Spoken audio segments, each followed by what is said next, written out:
Hey, welcome to Repair University Live, the Christmas year-end edition. Embarrassing. But I think what's embarrassing is that you owned all that stuff.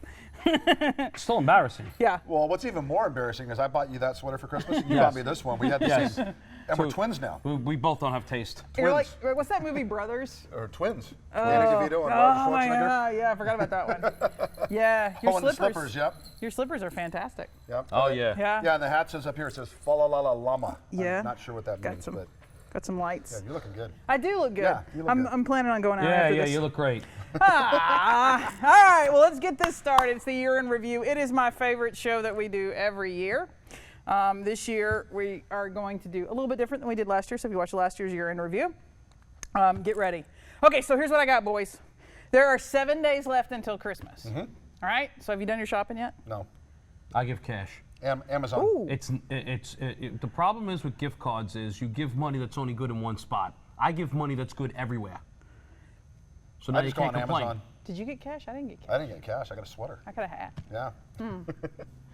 Shows where we rank. Yeah, exactly. Uh-huh. Okay, so Christmas shopping, I'm not done either. Yeah. I got 2 boys to go buy for. So we'll see how that goes. But there's 7 days left till Christmas. Yep. So here's what I thought we would do. Let's talk about the 7 things in 2018, good, bad, and ugly. Yep. Right? Okay, so we're going to decide good, bad, ugly. If it's ugly, we're going to figure out how to make it good. Bad. Oh! Damn! God, y'all are not allowed back on my show ever again. There we Just go. saying. That one's out of the All park. right, so we're going to do good, bad, ugly of 2018, 7 things. And then you wound up in between us, too. I know, well, I had to separate the matchies. I mean, dang. For aesthetic use as a video. Okay.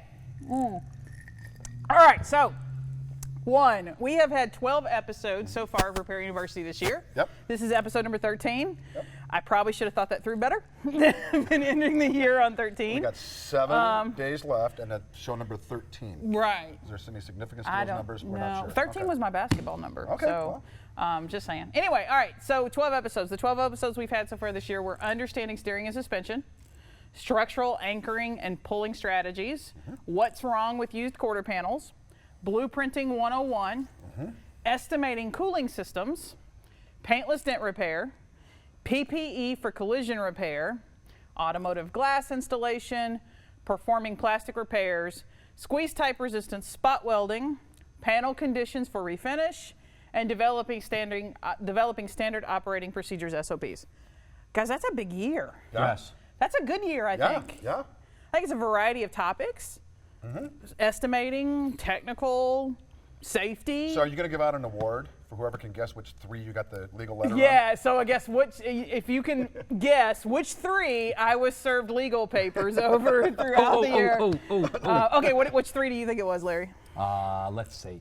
I'm going to go with structural anchoring and pulling strategy. I'm going to go with understanding steering and suspension. And then the number 1, what's wrong with used quarter panels for 1,000, Alex? You have 2 of 3 correct. Mark, care to take a guess? Okay, it's blueprinting. It's got to be. It was blueprinting. Yep. Yeah, so understanding steering suspension, what's wrong with used quarter panels and blueprinting. So when everybody says, oh, you should just make a video, know that you better have a good lawyer. Yep. So, and sometimes I borrow Larry's lawyer to help me out on some of those Larry's lawyer occasions. really nails it shut and shuts people's mouths. It's funny how There's that nothing works. like a good, One phone call. There is an extreme difference between an Arkansas attorney and a New York attorney. I'm just going to say that. So, Yeah, a little bit. Just in how they talk. yeah, but so for those of you watching at home all year long, when the show's over, there's sometimes 30 days worth of bantering that goes on that you never see. So, yeah. So that's good. So episode number 13 is the year in And we're review. committed to bringing it all out anyway. Yeah, I mean, if I'm not, so I used to tell my adjusters for years and years and years that if everybody loves you, you're not doing your job. So then I think they took it too far, and now nobody loves them. So maybe I gave bad advice. I don't know. But we would all say that that was good. That was good. That's Yep. a good year. It's a good year. So I love that it's a mix. Again, we love taking suggestions. A lot of times throughout the year, this is not what we started with. When we planned, he can't sneak up on us anymore. That's the only thing I'm thinking. Yeah, jingle bells. That's perfect. So this was not what we planned. So when the year started, we had a different 12 episodes planned. And then as the year went on and different things happened Things around came the up. industry, we just kind of Yep. moved with it. And that's the one thing, this show's always fluid. So that's what I like about it. So I think it was a good year. Yep. I like it. Again, we'll take any of your suggestions. And all that those you are want. still valid, and they're on YouTube, and they're ready for replay too. Yeah. So if you missed it, Go back and still watch get them. it. They're Yep. all on YouTube, and it's all free, so Yep. it's there. All Thanks to sponsored. Yep. PPG this Yep. year. PPG kicked in, NCS, single source, a lot of companies, so that no one had to buy tickets this year Right. to That's Repair great. University. That's So great. we were able to get airplane tickets to get people here. All right, so number 2. We got 6 more to go. Corrosion protection. How many? So we did the show. Yeah, Not year not before. this year. Yeah. Year before. But then this year, 3M did their own special corrosion Yeah. protection show. Yeah. Yeah. and we're still getting posts. Like these. Yeah.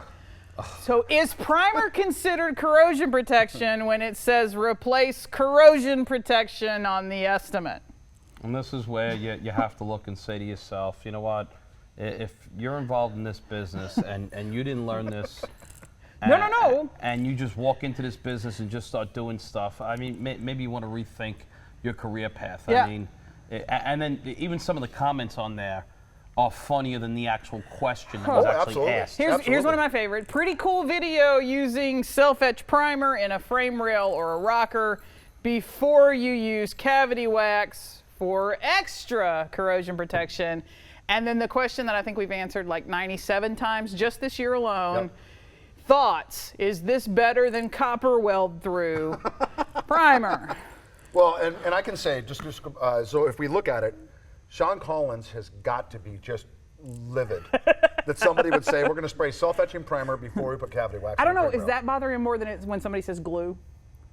Oh, I think that one does. Okay. Because he's been pretty clear about Okay. just Yeah. put the cavity wax in and forget any other stuff, let alone have it be self-etched. You think it's a little warm in here? It's warm. Yeah. Oh my God. Yeah, that's Okay. well. It's you know, Arkansas. It's It's not almost like cold here. summertime. Yeah, you're starting to sweat. I know. I'm just saying. I Okay. know. I like my hat. All right. Yeah. No. So Sean's got to be turning over, Yeah. and I will say that on the 3M website, there is a phenomenal video. They actually came and shot it here. I was really excited to have Sean and Dennis and Andy and the guys from 3M in here for a week. That is a very detailed presentation on corrosion protection. It's on the 3M YouTube channel. it's right there. Just watch it, and if you haven't made it a lunch and learn, make it a lunch and learn tomorrow or wherever for the holiday Christmas party. So boys, let's just recap again, because this is critical, right? There's not a single reason on this planet that I can think of to have self-etch in the body department. Self-etch is contraband in the body department. They can have a can of it in the paint, but the body man should never have a can of self-etch Yeah, no. in their cabinet, on their toolbox, period. Right? Nope. Nope. So all the owners should walk in the back and make sure right now, we've said this how many times. Right, throw it away. Just give it to the painter. He can play with it, do whatever. He's probably got a lifetime supply in the shop. Just doesn't belong in the body department. Right. Make sure you're controlling that. Yeah, the madness has to stop. So copper, no. Zinc, yes. Yeah, Right. pretty simple. Yeah. Yeah, stop with the copper stuff. I mean, I just don't understand how people don't understand chemicals, basic chemical stuff, don't understand how to read the manufacturer's procedures. No manufacturer has copper weld through Nobody primer. says it. I don't know why it's produced. I haven't gotten a definitive answer yet why we even have it on the market. But you know, why deviate from it? But once again, everyone's always trying to do something different. Someone sold that hat. I mean, Yep. that's. Yeah, well, somebody what's even worse is somebody designed that. Yeah. And they're a professional. Right, exactly. Well, so, and you know, so I was in a shop the other day in the Midwest, and the guy says, he came out and he had a little can of copper weld through primer. He goes, "What's that good for?" I said, "I don't know. It's Christmas time. Make a Christmas ornament or something. It's kind of shiny." yeah, do something with it, right? We'll put it on a car, though. All right, so cavity wax, cavity wax, cavity wax. Yep. Flood the area. For the love of God, cavity wax. Yep. Cavity wax where you repair, cavity wax new parts when they come out of the paint department. Yep. Cavity wax, cavity wax. It is 1 can per week per technician minimum. Mark, you were just at betting with a shop that actually exceeded that. You know, actually, I'm going to give it a shout out. Can I? Okay, shout do it a out? shout out. Okay, Yeah, so, that's the good. Do the good. So here's the good. So James at Woodhouse. James, you're out there, I'm sure. So I, went to his shop and we were talking, and I challenged him. I said, "Call your supplier. How many cans of cavity wax did you buy, and how many technicians do you have?" And he was actually about 1.5 cans per technician Bam. per week. Boom. First shop I've been in that actually could say that. Yeah, I mean, I'm going to That's say phenomenal. I have not been in one yet, No, so that's my our first one. first. It Yeah, happens. It happened before the end of 2018. Well, That's it fantastic. screwed up my story because I used to be able to say I've never been in a shop. Yeah. Now I've been in one. Yeah. Well, then is maybe cool. it's not a shout out to James. Maybe it's a damn you. Yeah. Okay. Well, you screwed up my story. Yeah. now, Now, okay. We'll have to change. I haven't seen a shop except for one. except for one. Okay. So And we that's have fine. the one. At least there's so one. truly, James, maybe you are the only one. Maybe that finally applies to a shop somewhere. And then seal your OE parts. They do not come sealed. They don't come sealed for a reason. So not only do you have to cavity wax them when they come out of the paint department, but you're also seam sealing those parts. It is not an included operation. It is not an included operation. Well, Charge and for one charge of the for things charge that we're for. seeing a lot of is that it's got to be the seam seal around the seams got to be done before it goes to paint.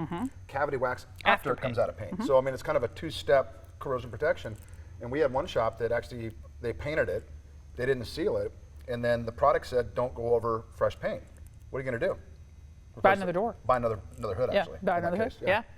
So that's interesting. So that's corrosion protection. I'm sure within the next 48 hours, we will have another corrosion protection discussion Yep. online somewhere. Somebody's gonna Yes. post something. Yeah. Yeah. But Somebody will do something. one of the say best it things, and- I think, if you watch that whole, I think it's right at about an hour from 3M, one of the things that Sean and Dennis bring out is that I can make a bad repair, so to speak. I can section in the wrong place, I can do whatever, and I can preserve and make and save the panel. Yep. I could do a perfect repair, section in the right place, my welding process could be perfect, but if I don't do the corrosion protection, all that gonna repair is fail. going to fail. It's all going to Yep. fail. And right. maybe even more catastrophically for an injury at a future date. Yep. So if you're going to go through all the work to do the repair and do it right, then by all means preserve it. Absolutely. So Yep. Corrosion protection, and again, that's on the Yep. 3M YouTube channel. Yep. And I may post it sometime this weekend. Great. For Christmas. Instead of watching a Christmas story marathon, watch the corrosion Hey, protection kids. marathon. Gather around. It'll be fun. Okay. I think we've had this conversation over and over in 2018. Conrosion. Rekey estimates, good, bad, or ugly. Boys, Bad. what's your vote? It's Oh, bad. it's bad. It's bad. So we have this discussion as well almost once a week. There, again, just like there are companies that make copper through primer, there are companies that make products that help you rekey, but Yeah. the problem is rekey is just bad. Yeah. And there's no way around it. Well, you got to get No. as soon as you rekey the estimate into your You've system, accepted it. it's your estimate. Right. Yeah, Even if you verify don't what they agree with it, say. it's still legally your estimate. Yeah. So a couple of things to keep in mind. So the good is for everyone to remember what an insurer writes an estimate for and what a body shop writes an estimate for are two completely Yep. different things. Absolutely. We don't have the same goal. Right. We don't have the same objective. Right. So I'm writing as a repairer. I'm writing the repair plan and the final invoice for the car. Yep. An insurer's just trying to figure out what's the indemnification requirement under the loss, Yep. right? Yep. So for you to even enter their estimate is already a negative game. It's apples and oranges at that point. Yep. So your job is to just prepare a final bill. It needs to be your bill. It needs to be not under the influence. It shouldn't have 7 S's next to it or whatever. You should need to never just- have an S next to any Yeah. estimate that you have. Now, I will say occasionally something's going to happen. I may occasionally have to have a little S1 every now and then, Sure. but it shouldn't be a regular occurrence for me. Right. You want to think about it in terms of acceptance. So once you start rekeying that estimate in your system, or even if you're letting some sort of software do it for you and it Yep. magically There's shows up, companies that do that. it is you have accepted that. You have said, we like this, now we want to change this to Right. something else. Also, think about artificial intelligence, where we're going with that. So we've already had, the tractable CCC lawsuit. CCC's announced that it's already out. The insurers are going to have artificial intelligence. Yep. And that's drawing from all of the estimates you've uploaded in the past. Yep. The So- incomplete estimates. Incomplete estimates that Yep. you've uploaded in the past. So if I can't stop artificial intelligence from marching on, it's going to march. I wish I could. I'd put it in a headlock. That's the way it is. Yep. But I can't. So what we have to start doing as repairers is we start to have to make really complete, accurate estimates with everything on it that we need there. Now, if you don't want to charge for a seatbelt test, that's cool. Up to you. Put Gotta a put it zero on there. next to it. Yep. Put it But on make the sure estimate, though. it's on there. That way those line items start adding up. Yeah, and you might even have more lines. I did this with the shop. They had more lines on the estimate of stuff they weren't charging for than they were charging Yep. for. Then the owner looked at it and went, oh my gosh, look at all the stuff I'm doing for free. Yep, and a lot of you started posted recently that you're getting single line concessions. And one guy posted last night, they paid custom paint and there's no airbrushing on this car, but I got another $2,000 Yeah. or whatever. Yeah. Do not do that. Don't import that. Don't add that. It's No. allowing those charges to be hidden. It'll allow them not to be picked up by artificial intelligence in the Yep. future. Whatever that insurance company does to get to your final bill, I don't care. but your estimate needs to upload and stand alone. Yeah, 3 years from now, you're going to wish that you did that because your estimates will be. 3 now. Well, I know, but I mean, it's like as they build, it's going to get more and more. And then also think about adjuster knowledge. So I'll be the first to say, because turnover rate is so high, we don't train them and prepare them like we used to. So every time that they tell you they have to have an S1 to do something and you let that go, because you think it's a customer service to you. I'm going to speed this up for my customer. I want to make this process, better for them. You're continuing to make that adjuster dumb in a way, not by their, it's not like the adjuster's intent. They don't come to work every day and go, I'd like to remain stupid. But because they're not being asked to learn and find out what they need to do, they don't know what they're doing. To them, everything's a point and click, and it's in the system, and they're not thinking like an estimator. So, well, it goes back to what you said earlier, which is really clear. Their goal, a shop's goal, and an adjuster's goal. 2 different things. They're not the same thing. Yeah. And if we as shops don't start forcing them to get on our page, we're going to lose. And well, actually, we're not going to lose. The customer's going to lose. So Cody wants to know: are they going to have artificial do photo? Yeah, absolutely. They've already said that. Absolutely. That's the intention. So heat mapping and some of the other things that you've seen come out over the last 6 months. That's the intention. The photos go through a program. The program spits out an estimate based on heat mapping. Now, and from the insurer's perspective, they say, well, what does it matter? This just gets the claim rolling. But them, it's fine. But for a shop to offer photo estimating is one of the dumbest things, one of the most exposing of their liability to be able to do that over the phone. And I see a lot of shops have on their on their websites, instead of just making an appointment, call us, we'll contact you, so I can say to you, I'm sending a tow truck to go pick up your car. They're doing photo estimating, and they're verifying, once again, what the insurer, or validating what the insurance companies are doing, and the fact that they're putting sometimes consumers at risk because they're not driving in a safe car. Well, and then there's the thought about, we know from a study Mitchell put out that the average photo-based estimate is already about 60% deficient. So for a customer that chooses not to repair their vehicle, I think it's an unfair claims practice. I really do. If you're using something that you know is deficient, I'm not required to fix my car to be fully compensated under my policy. So I think there's no such thing as perfect, right? There isn't. But if you know you're doing something that's automatically 50 to 60% deficient, then why do it? Well, and the other problem we have is safety. Right. So when that bumper gets hit and it gets pushed over a little bit, and that ADAS sensor is not pointing where it's supposed to be, and the pedestrian walks out, you run over the top of them, there's got to be some liability, or people are going to get sued. Well, that's the thing about shops, and I know we spent up to 2 years ago and forward complaining about photo-based estimating, and insurers shouldn't do it, and everybody was mad at Snapsheet and everybody else. And then now suddenly shops are on the bandwagon. There was presentations at NACE, there was presentation at SEMA from companies that are going, shops should do photo-based estimating. Which was embarrassing in my opinion. Careful, because if you estimate something and give the customer an estimate back, and that car was unsafe. How can you stand on your soapbox and complain about photo estimating when you're doing it yourself at your own shop? Well, it's to help the customer. No, you just don't know what you're doing. Well, there's a difference between customer service and customer satisfaction. We talk about that all the time. Customer satisfaction means they're happy. Customer service means that I love them even when they don't want to be loved in the way, know. I got to love them.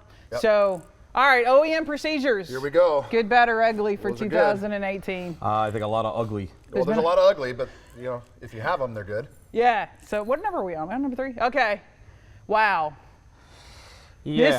This is kind of this is what we see so frequently. This is when you just don't care, don't know what you're doing, don't have a clue what you're doing, and I'm just going to wing it.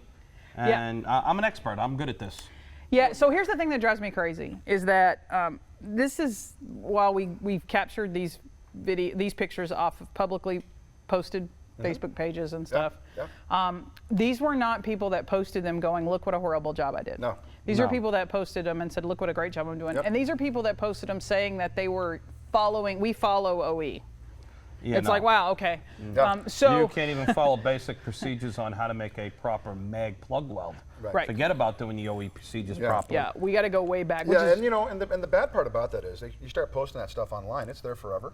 There's a huge liability in that. Oh yeah, we save them for files in case we need them going forward at a later date. But yeah, so I've never met a shop that I walked into and they went, oh my God, come here and look, we hack cars. They're always, we got it, we're good, we know what we're doing, and then things fall apart, and especially when it's shops that tell me we follow the OE, we look up procedures, and then we go in the back. I always say, my position on scanning right now is I got 99 problems and scanning's not That ain't one of them. right? And this type of stuff is my problem. So, so the good of OEM procedures, stop going online and asking for them. Go get them. And the thing about it is you're going to go online and you're going to ask, does anybody have the procedure for putting in this rocker panel? And someone's going to think that they're doing a good job. I'm going to help my fellow technician out, and I'm going to send him the procedure. Or they're going to take 3 pictures with their cell phone and send it. Correct. So we got a couple things going on. One, we don't know where that person got them from, and are they the most up to date, or is this something they printed and saved from 3 months ago, and maybe the OE has updated those.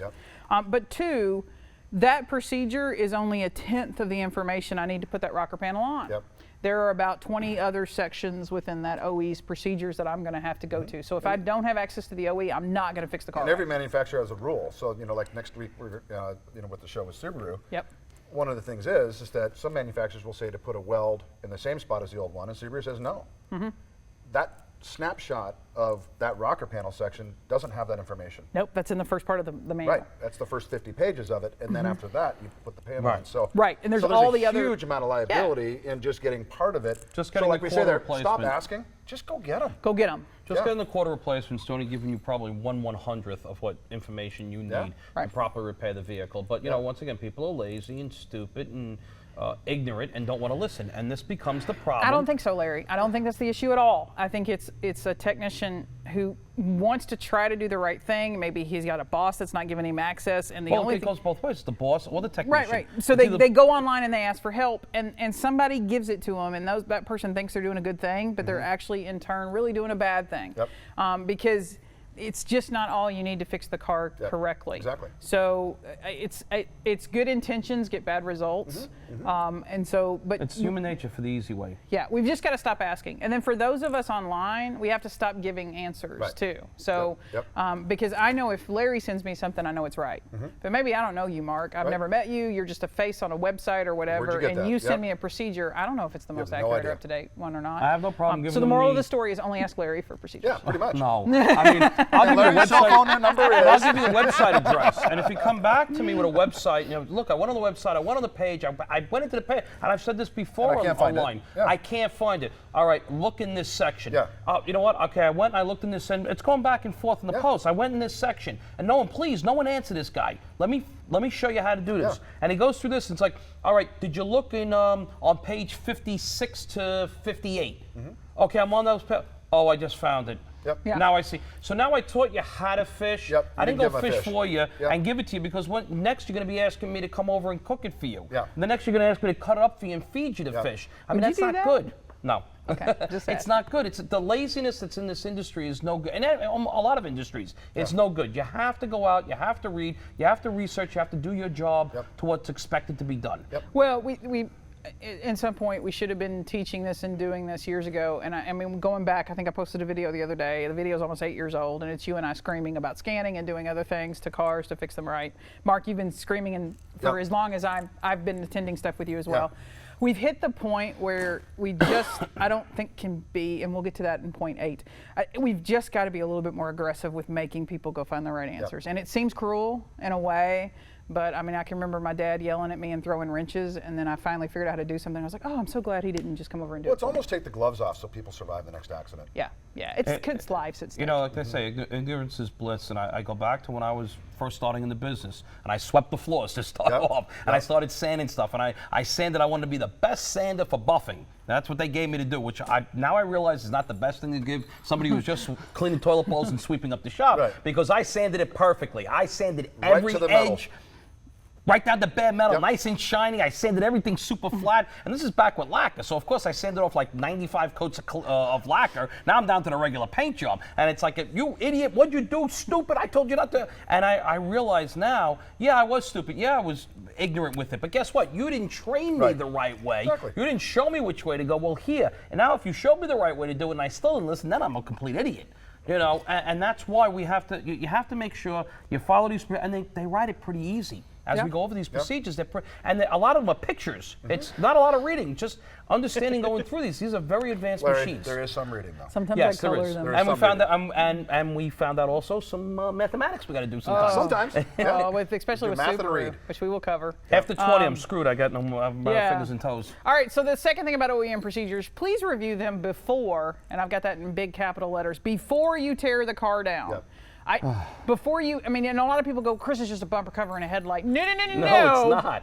Please review the procedures before you tear the car down, which Yep. means there's got to be a research process. Now, in your facility, whoever does that, whether you have a designated researcher, But it's just a grill. it's just a grill. That could kill somebody. Right. So that's where we're Where's at the today. sensor? Yeah. Right. Yeah. If you can't do it, you don't do it. So basically, you either have the tooling, the training, the facilities, the equipment, and everything that you need to do the repair, or you don't. Right. Is that a Yoda-ism you put up there? Yeah, maybe. There is do or not do. There is no try. Try, exactly. Can't believe somebody's calling me during the live show. Hello, live show. Like one of my people. They're supposed to know I'm on live. Oh, I don't know. That's crazy. Okay. But if they're sitting a few feet away from us, why would they call you from? Can they just shout? They're the ones in different states, right? Oh, so, okay. So basically, you can do it or you can't, and that's not a bad thing. There's nothing wrong with being able to go, I can't do this car. And being able to step up and go, you know what, I can't fix this car. Yep. It's not That's the actually the best 70s or thing the to do. 80s, Yeah. where, or even the 90s. I can fix anything. I can figure it out. We can't figure things out anymore. We can't use our ignorance is killing us. You know, we can't go ahead and just say, "Well, I'll figure it out. I'm really good with my I'm a hands. body I'm a real man." good tech. Yeah. You know, I'm this. I'm that." Yeah, that's great back in the 70s and 80s or Yep. restoration type work. We're in a different field now. We're in an area where we have advanced computers running around with advanced materials in vehicles, and people's lives are really pretty much at stake That's here. it. Yeah. It's absolutely. hard. It's brain surgery in a way. And we're doing brain surgery. Yep. So pass on what you can. Sometimes it's okay to total them out. Don't try to save every car either. Yep. I will say this, the good thing is I do believe that the usage of OEM repair procedures is increasing. Yep, it is. Slowly. We're not making massive leaps and bounds. I think people are starting the journey. I think a lot of technicians are driving that. So I will say that I see more techs than I see owners on a lot of the online forums. Yep. And I see techs going back in and asking shops to be able to do it the right way. Some of them have had painful experiences with Techs that. want to do it right. Yeah. Generally Some of them have speaking, lost they their wanna do it jobs. right. Yep. We've had some techs basically refuse to do work. They've lost their jobs Yep. this year. Yep. They've found new jobs at other places.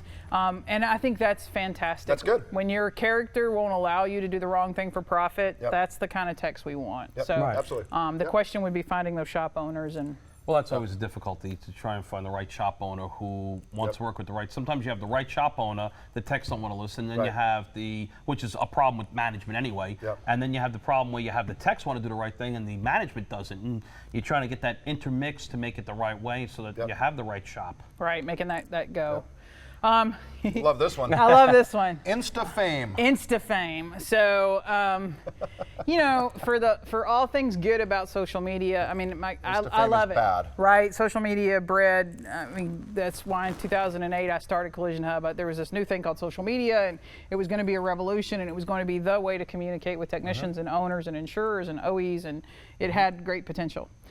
But it also created some problems. So before social media, to be an expert, you kind of had this vetting process. Like the whole industry kind of voted on you.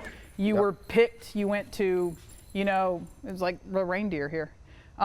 You were picked. You went to industry events. You were asked to speak. Yep. And if you were an expert, Yep. you had kind of earned that. It was like to get a book published, I had to go to a publisher. They had to vet me. They had to decide that I had the footnotes and my information was correct, and then Yep. I'd get a book published and it'd go to Barnes & Noble or whatever. Now with the way things have changed, I could write a book tomorrow and just self-publish on Amazon. Yep. Well, and the other thing about being experts, and Larry and I have been with each other, known each other for like 30 years. There were things back in the early days that Larry would go, "Wait a minute, Mark," and almost like a peer review, and he'd go, "No, that's not right," and we had a conversation. Right. And all of a sudden, you become an expert as Right. opposed to you just post it up there on Facebook. You got to and realize you got to go under the federal rules of evidence, and you're either going through a Dalbert or a Fry hearing, and part of the whole process through of a being few. vetted as it is what's your experience, what's your training, what's your current training, and Yep. of course, have you been published and peer reviewed amongst peers and what's your track record with this. This is why it's so difficult to actually break in as an expert in some cases, and another reason why some people just don't make really good experts. Well, the thing about it is everybody's an expert now these days because I've got a blog to prove it, or I've got a YouTube channel that proves it, or whatever. And unfortunately, people with large followings, like, I mean, we picked on Arthur this year with the repair of the BMW. The guy's got 500,000 YouTube subscribers. He has a huge audience. He has a huge following. You know, there's another YouTube channel out there that posts weekly, and that's not a third world shop. That's a USA shop that's certified by a bunch of OEs, but continually post improper repair procedures over and over. You can actually, in this one particular picture, you can actually see what looks like they have modern equipment, updated equipment, and we know for a fact that you're in the United States and you're certified by these companies that you can get the proper repair procedures. And you know, I'd love to get Arthur over here. I'd love to have a conversation with Arthur. I don't know if he speaks English. I mean, I know I don't, so we need a translator of profanity to Russian. But I'd love to get Arthur in here and actually talk to him and see why are you doing half this stuff? Wouldn't it be great to get Arthur on the show? Yeah. Oh my God, that'd be amazing. That'd be cool. That'd be great. And you know, look, I think Arthur's a good tech that's doing the best he can in a country that he can't get all the parts in. Right. I believe if you brought him over here and gave him to me for 2-3 weeks and brought him to a shop that's fully equipped and stuff, he'd all of a sudden change his ways because he does the safety stuff the right way. Arthur's skill, no skill, whatever, not the point here. The point is that he's able to just publish. He's able to publish and do something wrong. And has hundreds of thousands of people following him, just like we have people in the United States that have self-declared, you know, anybody with a GoPro right now opens up a YouTube channel and suddenly becomes an auto body repair expert. And there's people with painting and whatever. And the hard part is that if I'm a tech that's not been doing OE procedures, that I've been taught by the guy in front of me who learned collision repair in the 70s or whatever, and I see these people and I see them doing what I do, I immediately gravitate to them because that validates me. And I go, wow, he does it, and I do that too, and I'm going to ask this guy for advice. And the people putting up these channels don't believe they're doing a bad thing.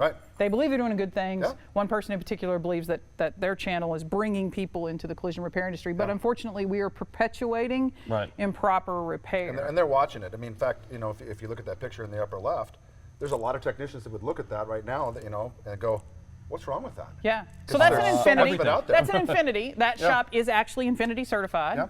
Infinity Nissan certified. Mark, what's wrong with that repair that we're watching right there? First of all, you know, if you're going to be welding continuous welds, you're going to wreck the steel, and you're going to be pulling it back out. We got corrosion protection issues on the backside. We got steel strength issues on the backside. That's not how they say to do it. Is there foam in the is there foam in there? And all that, and you know, normally if you're going to repair a dent or something, you weld a couple of copper pins to it. You don't weld a plate steel to it and continuously weld it for 6 inches. But that right there is, you know, when somebody posts a picture like that, people go, "Oh, that's how you do it." And then the next car gets fixed that way. Because it relies too much on sculpting the outer panel. We don't know what's wrong with the inner panel issues that are going to be back there. I think everybody right now has good intentions. And they, I mean, from a particular space and time, you know, the difference between the vision of a turtle and a giraffe, right? The turtle sees all the grass, the giraffe sees the trees. You feel like you're doing good, but because we're in a new age where there's no vetting process, there's no attorneys reviewing any of this and going, hey, you're putting this out there or whatever. Now, for some of these shops, if you are a collision repair center in the United States and you have a technician that's putting out these videos, get ready for a lawsuit. So it's going to happen at some point, and your own stuff's going to be used against you. But the thing is about it, so it's industry professionals, whether you're a technician, a shop owner, you're, you know, whatever, be very careful who you are following and listening to, not just for technical advice or painting advice, but there's people running around being legal consultants. They got their law degree on Facebook last night. Consultant. Oh, God. Or there's people trying to tell you how to run your body shop and how to pay your people and how to manage and how to, like, there are some really good, fantastic, real experts out there that have great programs. Mike Anderson has a program. You're out there. Larry, you're out there. There's it's not just, you know, by any means. There's 20, 30 good, solid people in this industry. And very few of them, if any of them at all, do this or do anything on social media because it's hard to be a good court witness when you're doing this. So just be careful who you follow, right? And be careful what you share, and make sure that if you're consuming something and following somebody, are they doing the right thing? Well, and on top of that, anytime you post something like this, you might take it down, but people screenshot. It's there forever. Still out there. So you might go, oh, I took that down years ago. No, it's still out there. So just, I say be careful. We've dealt with this all, I mean, not just this year, but over the last couple of years, we've dealt with the Insta-famers out there, and I got a GoPro for Christmas. Got a GoPro, and here we go. Away we go. Yep. Because you're setting the tone for what everyone else in the industry thinks is acceptable that's paying bills, maybe like adjusters. They're watching your shit, and we're going to pay for it. Yep. So which brings us to, since that one particular person has OE certifications through an OE program, OEM certifications, the good, the bad, and the ugly of 2018. I've been pretty vocal over the last, I'd say, 4 or 5 days at one particular announcement. But that OE really isn't the problem. They're not a standalone in this out there at all. And I think a lot of us thought, I don't say a lot of us, I thought, I'll just say me, when looked at OE repair certification and thought it's going to save us in a way, that the OEs are going to come in and finally, do what, because up until, what came out with Ford and Chrysler and Nissan and Honda and everything, we had just the Europeans that had certified programs. And man, were they fantastic. They still are. Yeah. They had rules, they had regulations. Qualifications, there certifications, welding, all that were stuff. small numbers of shops that became certified. Yep. And then now all the biggies, the mass sold cars, were going to do certification, and I think all of us were like, oh my God, yes. Well, then when it first started, it didn't roll out exactly the way we wanted. But I understood that, okay, it's hard, we got to get something off the ground. We can't, you can't eat the elephant all in one setting, one bite at a time. And so now we were always told that phase 2 was going to get better. Phase 1 is let's just get OE programs out there. Better phase than nothing. 2, we're going to get better. And then we have one OEM that goes to phase 2 and just really honestly broke my heart with the announcement. So, up there you've got... You and I talked that day. You were, well, I don't know about breaking your heart. You were mad. Yeah, but I was... just for what it meant. I was disappointed. Yeah. And I just really, I particularly owned vehicles from that manufacturer. I do not own any more of them from that manufacturer now. But so this OE on February of 2018, put out a position statement on the use of non-OEM, so that's going to be aftermarket and salvage parts. Yep. And I love this little highlighted area, and I'm going to read it out loud. Salvage recycled aftermarket parts and reconditioned parts, including body parts, wheels, safety restraint components, are not authorized by Ford.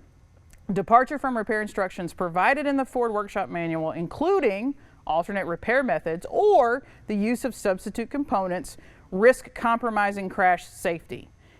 Yes, fantastic. Yeah, good stuff. Let's go on next sentence. Failure to follow these instructions may adversely affect structural integrity and crash safety performance, which could result in serious personal injury. What type of personal injury? Serious personal injury to the vehicle occupants in a crash. That's a great statement. That was fantastic. Absolutely. And there were great videos online, and there were all kinds of good things. Well, and then on top of that, the side of the boxes say keep your Ford a Ford. I mean, just there's a whole campaign behind it. And I'm 100% behind it, and I'm cheering, and we're good. And then we get a position on scanning, and I'm like, meh. Scanning, great. It's one of those things. It's been in your repair procedures. Yeah, it's But been there if you read the scanning, nowhere in here does it say serious personal injury, crash safety. None of that language is in here. Nope. Okay. So if I'm an OE and I start a certified repair program, why is this one scanning and pre and post scan required, but aftermarket parts is optional? Yeah. And honestly, it's not a picking on them. They're not the only one. Right. I think Honda allows aftermarket parts. I don't know what GM's position on them is really. Some of the But we've got a lot of the OEs going, well, Kristen, we just can't control that. Right. Yes, you can. Yeah. Because there's nowhere out there that says that I have to have 4,000 certified shops. Nope. Right. If I can only find 200 that want to follow my rules, then I only have 200 that follow my rules. And this has nothing to do with restricting parts. Nope. At all. Not at all. So you can. It's a matter of keeping your shops that are on your program accepting what rules you have for it. If you tell them that you have to wear a name badge, we can't enforce that. Well, then you're not on the program. You're on the If someone program. walks It's in, pretty then you're not simple. part of the program. I mean, you have to have signage up that says you're, okay, well, then we're going to take your name off the website. Yep. Right. Because I don't know how I look a customer. I can't fathom this. And I will say that for all the OEs, I have not met anyone at the OEs that I dislike. I've not met anyone at the OEs that I believe is is out for money Right. or doesn't care about their consumer. I think sometimes we get caught up thinking that it's just too big of a mountain to climb, so we make concessions in certain ways because that mountain looks so big. But I can't imagine looking a consumer in the eye and telling them that they had an accident, their car sent me a signal, I took an FNOL through an app, and I sent them to a repair facility that I knew was going to install a part that could result in serious personal injury to the vehicle occupants in a crash. Yep. I sent them there. Yeah. Knowingly, actively. I bragged about how my FNOL service was going to be able to send them there, and I sent them there. Yep. I don't know how I look that customer in the eye and tell And then them. they put a part on that is not an OEM part. Yeah. And I'm okay if a shop doesn't want to install OEM parts. Yep. That's their decision. That's Yep. their business decision. I'm Yep. okay if a shop doesn't want to be on an OE's program because that OE has certain rules. Sure. Like maybe you don't want to be on General Motors because you don't want to use Mitchell. Right. Okay. Don't be on No the program. problem. Don't be on the program. Yeah. Yeah. But I'm not okay with taking a certified program and turning it into anything less than excellence in consumer safety. And if I Yep. felt so, I think every OE feels so serious about the use of their parts on their cars, not because they want to sell more parts. Yep. I believe this statement of, hey, it's going to compromise your crash safety. Then I can't accept anything less than my stuff. Right. So, And you can't go out and condone something that is not going to keep it that way. correct. Period. Then that's just is what it is. Maybe I'll only end up with 100 shops, but I'll end up with 100 shops that are doing a great job. And those 100 shops doing that great job can start to change the industry for the better for the consumer. Yep. And that's ugly. Yep. And I don't care what an insurance, I mean, I always say as an insurance company, I'm going to pay what I'm going to pay, but that has nothing to do with the OE and that has nothing Well, to do with. how do you fix a car versus how much? They're not the same conversation. Nope. Not at all. Just- So the good. Yeah, this is good. So Volvo used to be what, 95% is what was their requirement, that, and yeah. then this year at SEMA, Yep. they announced that starting in 2019, if you are a Volvo certified shop, you will use 100% OEM parts Yep. in the repair process, and Yep. that is just huge. The OE, I mean, I think your Europeans. How many years, Larry, has that been the way for the Mercedes and the BMWs Well, of the basically world? since that programs came out, I mean, Yeah. that's why I don't know why more people just don't follow kind of like their lead with that stuff. Just believe they already built the wheel, why reinvent it? Yeah, yeah. We're not trying to make everybody happy. We're just trying to make everybody safe. That's a different conversation. Well, and Volvo's commitment to the consumer is that nobody's going to die and nobody's going to wreck. And I mean, they've By made what, some pretty 2020? bold, they made some pretty bold statements about Yeah. the safety and quality of their vehicle, and that's one of the ways they're going to ensure that. Yeah. So Is that if it kudos. gets wrecked, it's got to. Yeah. gotta be Kudos fixed to right. Volvo. Yeah. Making a stand like that doesn't make a lot of people happy. I'm sure they've gotten just inundated with insurers and other people going, hey, you're going to raise premiums. It's going to cost more. Okay. Yep. You know, a life matters. Well, how many people buy a Volvo expecting it to be safe? Everybody. Right. It's kind of like buying a Subaru, right? Right. Yeah, absolutely. Yeah. They're a fantastic vehicle. So that's Yep. the good of it. I think I really was hoping that these phase twos, I love the fact that OEs are taking control of their OE programs. Sure. I love that they're not going to just rely on third parties, that this is coming in-house. And this was the phase two I was waiting for, and I was patiently accepting for the last 5 years or so what else had been going on. But then this just really, come on, guys. It's like kind of like my, come on, man. Because like I said, I don't know how I'd look a customer in the eye, but that's just me. Yep. All right, this one's for Larry. This is Larry's. Yeah. So we've had this discussion over the year, but really recently, Mark, I want to say within the last like 30 days or 2 I months. think it was 30 minutes ago. This is just hyped up. Yeah. The be nice, be professional. You know, you should help each other out. We should build each other up. We shouldn't tear each I other like down. those people that post in the groups. Oh yeah, well I joined this, and it was all Mary Roses and tiptoe through the tulips, and all of a sudden, can't you guys just be nice? I remember in 1995 getting in fistfights in shops trying to write estimates. I don't think this industry's ever been nice. No, I'm just saying, people are posting. Well, can't you just be Yeah, nice? just be nice. Or they post something and go, "Don't bash me, I'm sensitive." Yeah. I get Really? stuff screenshot and sent to me all the time about should be more professional and some other things. So here's the thing about it. I generally try to be nice. But let's just put it this way. If I right now went on a forum, let's pick on Mark Gabbert. So I go on Collision Repair Technicians United and I post a video of me kicking a puppy. Right. What do you think the responses are going to be?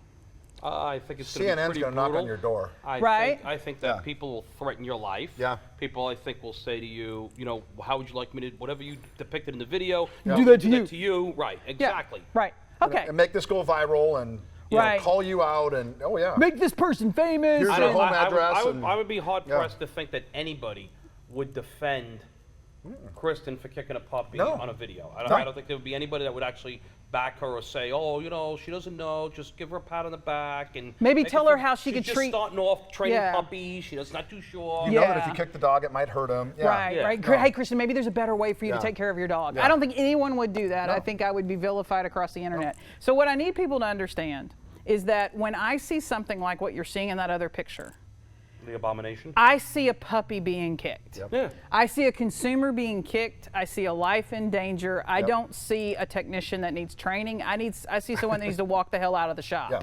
Not fix That's cars. that's what I Well, see. You know, a good analogy is remember the author video that we did, Yeah. and all the verbal beatings we took from a Oh, lot yeah. of Still. people. Oh, yeah. Still. Still. They still come back on there. Not only people from the industry, but outside the industry. After Yep. we've explained it already. But if you remember correctly, on Mark's site again, Yep. someone posted a video of some guy doing in his house an Audi R8 that was totaled out, and everybody, people who actually defended Arthur, because I looked at the names of who was doing, people who defended Arthur were now blasting this guy. Why? Because he's not a body man. He's Right. doing it in his own house. He bought a car, and he had his friend, I think it was Billy, that came in to do his welding for him. And you guys are all making fun of him using a jack stand and a come along to pull Yep. something. And now you guys wanted to. So wait a second. It's okay to throw rocks at him, but not throw it at Arthur. Right. Oh, I see the difference there. Right. And you know, this is where this problem comes in of, okay, well, he's not a real body man, he's not in the industry. You know, so we can bash that guy, but we can't bash, you know. There is an Consumer extreme. doesn't know the Wrong is wrong. difference. Yeah, there Wrong is is an wrong. extreme difference between somebody coming on or going out in public and saying, "Hey, I'm practicing. This is a total lost car out here, Yep. and I'm working, Yep. and I'm looking for advice." And somebody that's actually going to send that back to the customer, and mad because that somebody online's abusing them. So here's the point. Yep. I show this picture a lot. This is a leg bone sticking out of a knee bolster. That guy died in a Yep. collision because some shop didn't fix the car correctly and the energy transferred to a different place. Yep. And another thing a lot of people don't see is so many of us see this because of court cases and things that we But everything's do. sealed. Right. This is, to me, you kicked a puppy. You put something, you painted it, you made the paint match, the parts fit, you sent it out. The customer didn't know any better. They were trusting you, just like that little not puppy. gonna know till the next accident. That little puppy trusts its owner, trusting it to feed it and care for it and shelter it and not leave it out in the cold and not kick it, not abuse it or whatever. That's the same thing when a customer comes to a body shop. And when you do that, Yep. you deserve to be blasted by Yep. everyone in the industry because that reflects on all of us. But all those repair photos are not from somebody who just started in this business No. yesterday, some brand new. These are shops Yeah. that are either certified or have been around for a while, or trying to tout themselves on Insta fame there Yep. of, I'm an expert, I do this I've been the doing right this way. 30 years and never had And a it's like, problem. really? Never had a comeback. Yes, you have. Yeah, you have. So what people need to see, and the thing that I want the industry to change at as we go into 2019 is start standing up and speaking out. Yeah. Call a spade a spade. Yep. Call a endangered customer an endangered customer. Don't accept this. When you know stuff like this is going on down the road from you, don't just accept it. And also Fight. be willing to not be liked. Yeah. Well, Yeah, we're real good at that. remember this. I posted the photos of the BMW with BMW going over that repair procedure that it was done incorrectly, and I still had so-called real body techs Yeah. telling me, "Oh, that you don't have to do that. You don't have to do that." What is BMW's here? BMW told us exactly what to do on this because of the fact that they need this for their own stuff that they're doing for research. They told us. Yeah. How are you arguing with the guys that make the car? But you're still going to have guys that Well, they think know more. they can do They know stuff. more than BMW, obviously. Or, clearly. Yeah. Clearly. Right. Clearly. Yeah. I know more than engineers that sit in a room. So here's the thing. Why do I need you to stand up and speak out and start being more vocal and not let this stuff go by is because we are at a really dangerous stage legally in the collision repair industry, right? Yep. So how many of you, in fact, it just posted, I want to say last night or this morning, I said, oh my God, we're going to talk about that tomorrow. Yeah. How many of you heard we only pay industry standard lately? And I've I been think- looking for it. I haven't seen it. I think every shop in North America, and you have shops go, I'm looking for the industry standard manual, and they don't Yeah. have one. Well, Yeah. here's where this comes from. We have 4 lawsuits right now requesting The industry standard. industry standard. Yeah. We got 4 subpoenas out to 4 different adjusters. Show me the industry standard that you said that there's a legal document that states this, so please provide. Right. it. Yep. So What's let's the talk latest? about where that came from. And quite honestly, it comes from every shop in this country right now today that is not doing a car correctly. That is either not following an OEM position statement, a repair procedure, installing parts inaccurately, trying to save total losses, you are industry standard. Yep. And so here's how this works. So honestly, probably from, are we good? Okay. From probably about,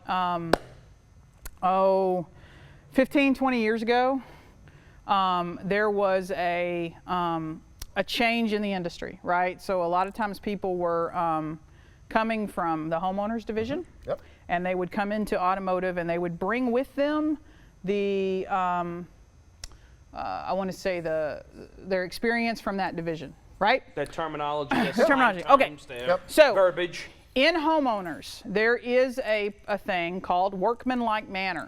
Right. It comes from homeowners and constructions claims. So I just basically went into a legal dictionary and pulled out the definition of workmanlike manner so you can see. And I'll read it to you. Construction documents prepared by architects and engineers most frequently use and refer to the term workmanlike manner. That's not us. No. it's Okay. not. All right. No. This term, an industry standard, there it is, boys and girls. Yep. That's where it comes from. This Yep. term, an industry standard, refers to the desired and acceptable standard or quality of work and materials on a construction project. So this went into court on a lot of cases. Well, that's basically what it is it's the bare minimum that's accepted. Yep. Yep. You can do better.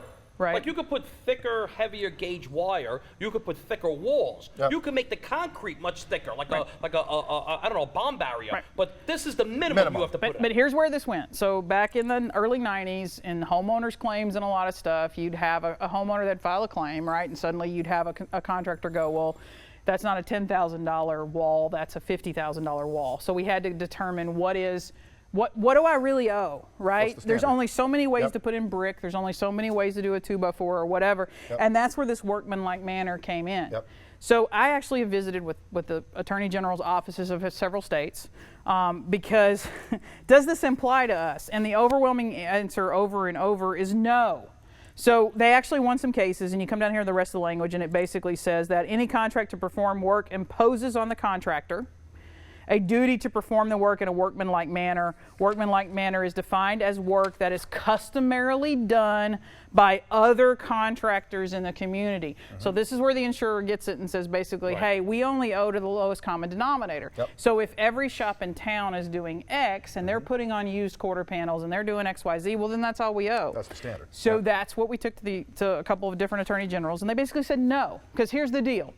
In construction, there are codes, right? And when I do something, someone comes and inspects that work and makes Yeah, sure you got that the it. electrical inspector, you got the plumbing inspector, you got the foundation inspector, you got the Right. every step of the way. There's an And there is inspector. no OEM. Right. There's no like, Henry's Houses doesn't just build all the houses in the United States. You know, Right. there's different houses. No, but of they're going to different say you need to construction. have so many studs and 16-inch centers, and there's a Exactly. standard. There's a standard, Yeah. right? And then there's a person that comes in and goes, did you meet that standard before they not. sign off on it, right? I can't just go get my concrete from anywhere. It's got to be a certain type of concrete. It's got to be able to hold X amount of pressure. It's got to do, my footer has to go so far Well, deep. there's different sheetrock in your house versus what's in your bathroom. Correct. Yep. So Because there's a code. So there are ways in which that industry is regulated to ensure that what they're doing is safe, right? You just can't put up a building using anything you want, call it workmanlike manner, right? Right. In our industry, we don't have a code enforcer that comes out and inspects the car before you Nope. paint it, right? Nope. Wouldn't that be awesome? That'd be great. Okay, so we don't have that. Careful so what you wish when I sat Yeah. down and I talked to different attorneys, they were like, basically then we have to decide what is the minimum standard for safety? Not just what is anybody doing in the community, but what makes it safe. And we have these OEM regulations. And unless there's something different that comes forward that proves the OEM procedure's wrong, We're going to use that. that's the standard. Yeah. So I can't just, as an insurer, I can't walk into Little Rock, Arkansas right now and say, hey, 30 of the 40 shops are doing X, and so I only owe that. Yep. If 30 of the 40 shops are doing it wrong, then I owe the way the other 10 shops are doing Right. it. So this is misused. I can remember back in the insurance days fighting that people from legal and people that had come over from the claims department from a different area would go, Yep. this is the way we're going to do it. And all of the old body shop people were like, no, you can't do that, it can't do it. Right. And they kind of all retired, and people pushed this workmanlike manner. You'll hear industry standard or you will hear workmanlike manner. Yep. For one particular insurer, you will hear workmanlike manner market over average. and over and over. But that's where it comes from. So if we go back before to the be nice, be professional, Yep. those people that are posting those repairs, that are doing that kind of work Yep. across the country and in your market are influencing how you get paid. If we change the market, we change how we get paid.